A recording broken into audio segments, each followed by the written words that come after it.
Okay, it's the first week of November and I'm just giving a little behind the scenes look. Here in Northern California, spring comes in November because we get the we get the rain starting in October, November.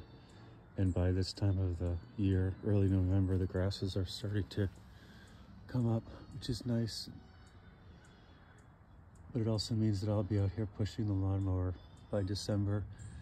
And that is the Russian River fog rolling in from the ocean through the Russian River Valley. And that'll burn off probably by 11:30 or noon. It's kind of chilly, but it's not too cold. It's probably in the 50s. This is the yard. And there's the lawnmower and the tool shed.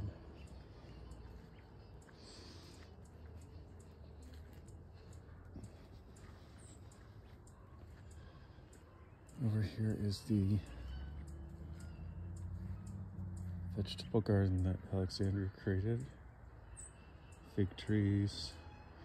There's quince trees back there. There's some old cherry plums hanging on the vine. It's just a nice sort of chilly, foggy morning. The fog, and there's some giant redwood trees in the distance, and then here's a giant oak. This is a quince tree that comes from the estate of Luther Burbank, the famous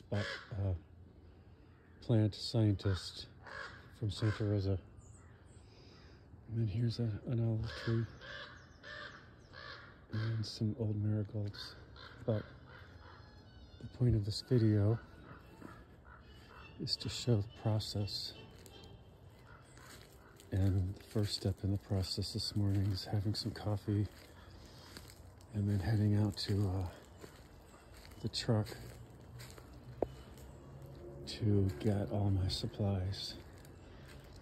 Yesterday I went down to the gallery and got all the paints out of there. It was affecting my air quality. So I'm gonna haul these all back to the deck today, this week, and get started on a new series. And then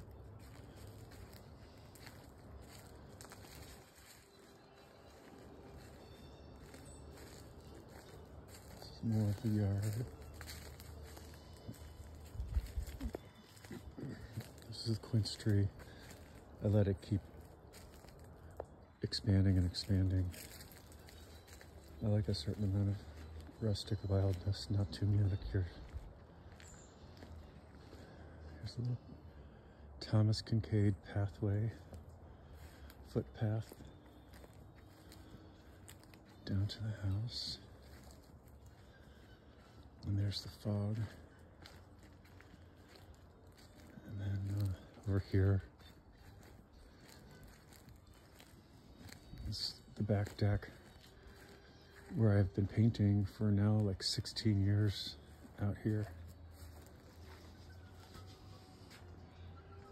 So I'll bring all the paints and canvases back out here. Work for a couple days or a couple weeks on a new series. A lot of these paints I get at the hardware store or Home Depot at markdown because they're sort of mist tinted, but the mist tints are what make it great for me because they're colors that I never would have thought of. Anyway, so here's the view from the deck.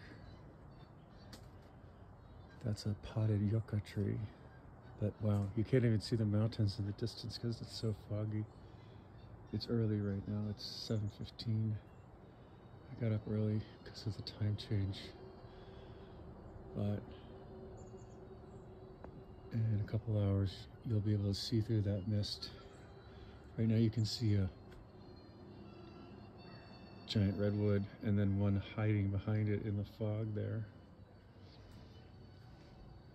And this berry looking tree is some sort of pyrocanthus, I believe. And then there's an old walnut down there. That's a giant bay. those giant bays take over. And then there's on my property 2 giant redwood trees.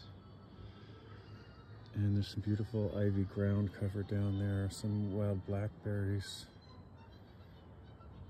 The neighbor's house. Oh, and here's some more of that thorny, bright red pyrocanthus, which is really pretty around Christmas time. You can cut those branches and arrange them as like a table decoration. There's a giant olive tree. It's the largest olive tree I've ever seen in Sonoma County. It was trimmed back a couple years ago, but you can see it goes way over the house, and if I hadn't trimmed it back, it's probably close to 100 years old now. Anyway, so that's